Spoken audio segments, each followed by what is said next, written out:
Women have been obliterated from public life in Afghanistan. The Afghan flag being taken down.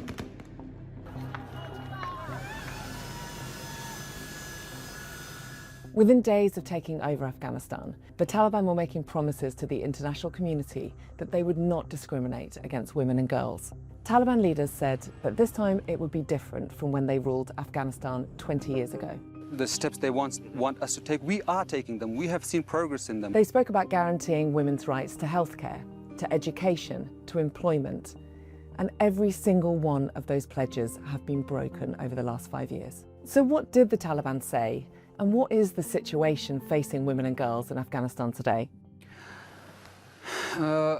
What we have to understand here is that there is a lot of sensitivities. Girls are going to schools. We are only working on female secondary students are yet to go to school. Yes, we are working on mechanisms. Yeah. Okay, so in this video we hear a Taliban spokesperson claiming, and this was in October 2021, that the Taliban would reopen girls' secondary education when it was appropriate and safe to do so. It's now 5 years later, 2026.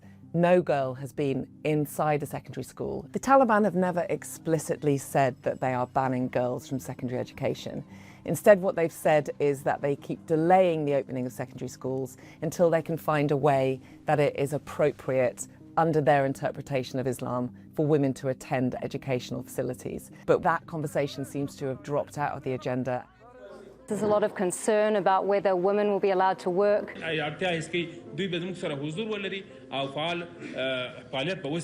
So yeah, again, the Taliban here are claiming that under their interpretation of Sharia law, women will be allowed to work. And again, that has proved to be a falsehood.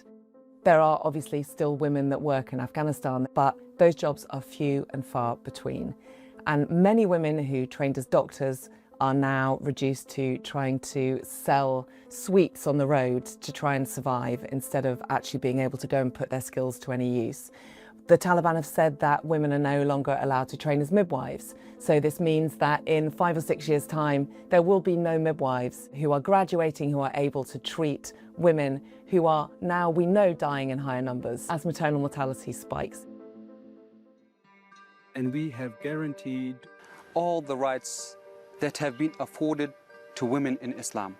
That is their right to education, their right to healthcare. Okay, so when it comes to healthcare, there is a real crisis for women and girls in Afghanistan at the moment. We know that hundreds of women have left the healthcare workforce.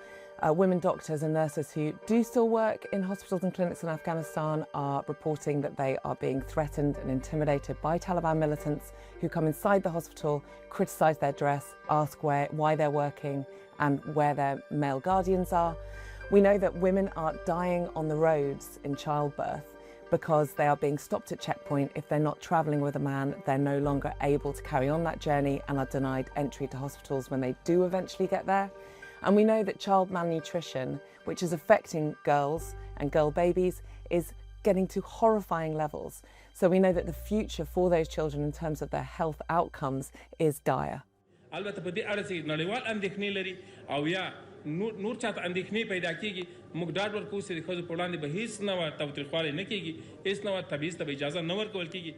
mean, it's really difficult to hear the Taliban claiming that there is going to be no discrimination against women, because what we are seeing in Afghanistan is a gender apartheid.